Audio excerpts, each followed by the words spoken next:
Confidence, confidence, confidence. Everybody screams at you to be confident, and people, say how much and the value of being confident is, but you don't always get a dope breakdown of understanding how to actually get your confidence. So help you guys out because I was that hooper too. I was struggling with my confidence when I was younger. I'm still struggling with my confidence in different areas whether it comes to new territory and business, new territories into my life when I'm growing and maturing as a young man. I'm getting hit with different factors of my confidence to where I'm not in the most comfortable position. I'm doing things that I haven't done before.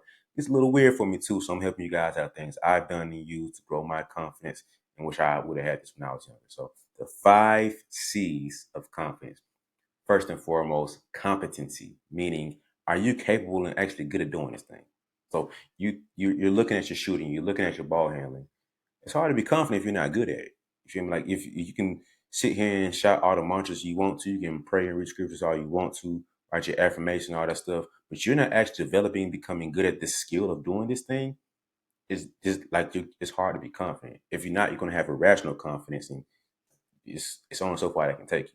You feel me? Like if you're not actually good at doing the thing, and you know in your brain you're not good at doing this thing, then where's the confidence coming from? So competency, actually being good, being capable of doing the thing, really helps you out to be confident. Like if you know you can tie your shoes, you don't get nervous and feel weird. It's about like, hey, your shoes untied, you need to tie your shoe. In the middle of the game, your two shoes untied. Oh man, do do do do do do do do. You tie your shoe, move on to the next thing because there's no extra thought put into it because the skill of tying your shoe is something very simple that you've mastered basically at this point.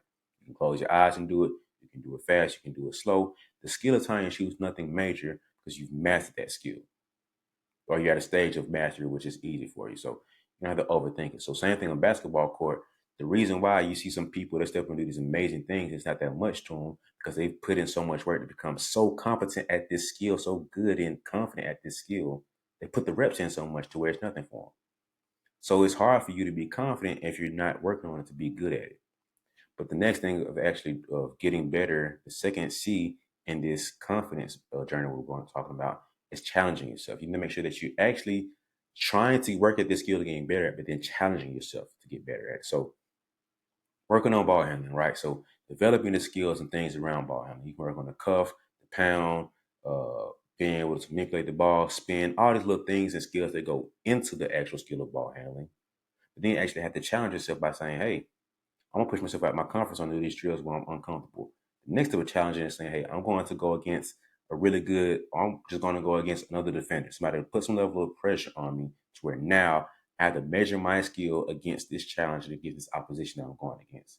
And you keep increasing. I'm going against a better defender. I want to go against a bigger defender. I want to go against a faster defender. Somebody who's going to pressure me and get close and get up in me to where I'm not going to be comfortable. Somebody who's laid back and play more of a prevent defense almost, and just contain me in this area. You need the challenge because you're going to push yourself to get, you're going to know when you get out of this challenge to know that I've gotten better at these skills, getting better at this thing. Now it's like easy to say you're better at it or you're good at it because you went and challenged yourself against somebody and now you know without shadow of a doubt that you're good at it now. Without any challenges, it's just like you're a flat line of going through things without knowing how good you got at it. Pretty tough to know if you're good at something, if you're confident about something without overcoming that hurdle to be like, oh, I did that. That's easy to do now. So you need to challenge yourself to make sure that you're actually getting better at these things, but now they're going to build and grow your confidence to another level. The third C of building confidence, celebrating small wins. And this is something I'm guilty of not doing at all in my life. I would skip over every little small hurdle and small win I got because it's not the end goal. It's like I don't celebrate uh, winning the first quarter. Or I don't celebrate, winning at halftime. I don't celebrate winning the third quarter. I don't celebrate winning X amount of games in the season. I don't celebrate winning the conference finals. I celebrate championship rings. That's the end goal. That's the mentality I have. But I do realize the value in appreciating the milestones along the way. And so I remember when I was doing my podcast and, I got to like 100 episodes and I had coach people telling me, I mean, you should do something for me. You should do a special episode. But in my mind, I'm like, I didn't get into doing this to say I hit 100 episodes. I'm like, bro, I don't care. I really didn't care. I'm just like, whatever.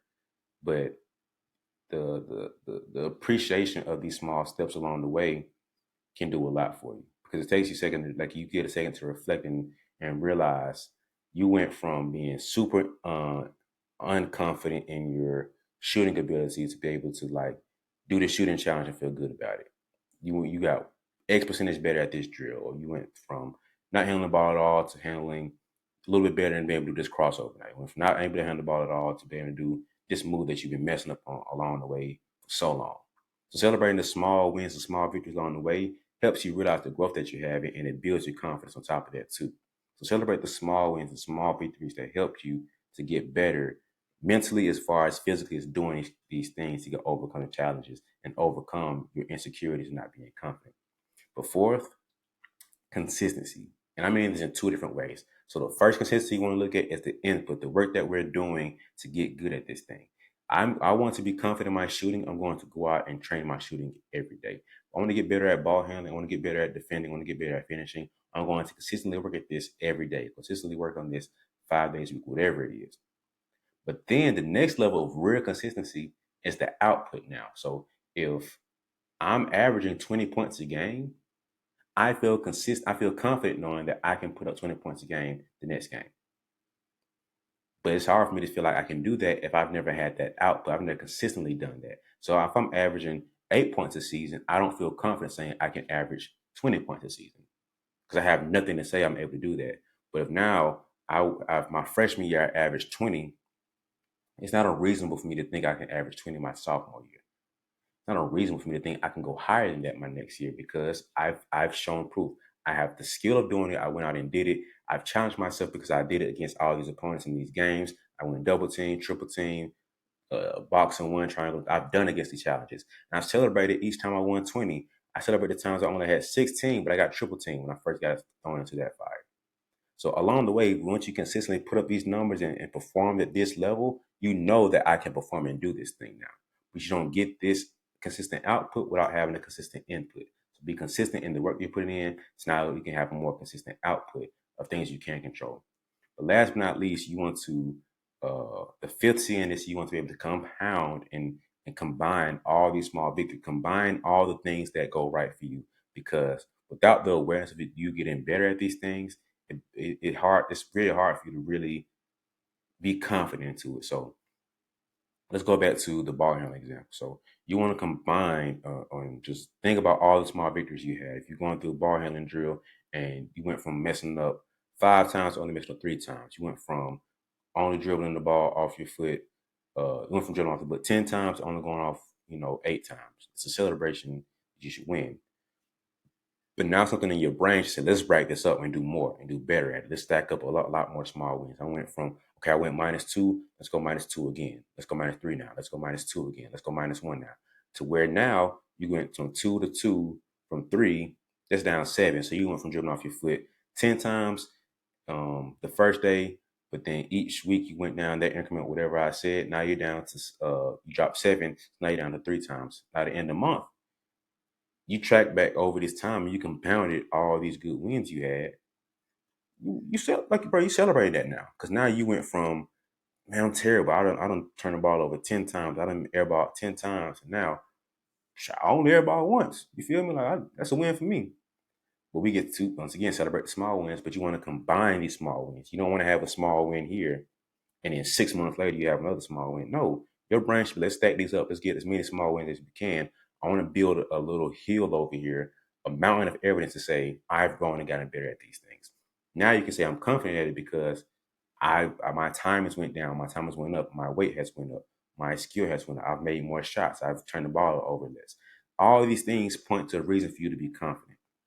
Without you pointing back and looking at this thing and say, this is proof. This thing right here is why I'm confident because I've worked at this skill. My competency has gotten better. I've challenged myself against all these people. I've celebrated the small wins and victories I've gotten. I've been able to consistently have this input. I've consistently had this output. And now I'm stacking up all these things together to say, hey, I've gotten better at this thing.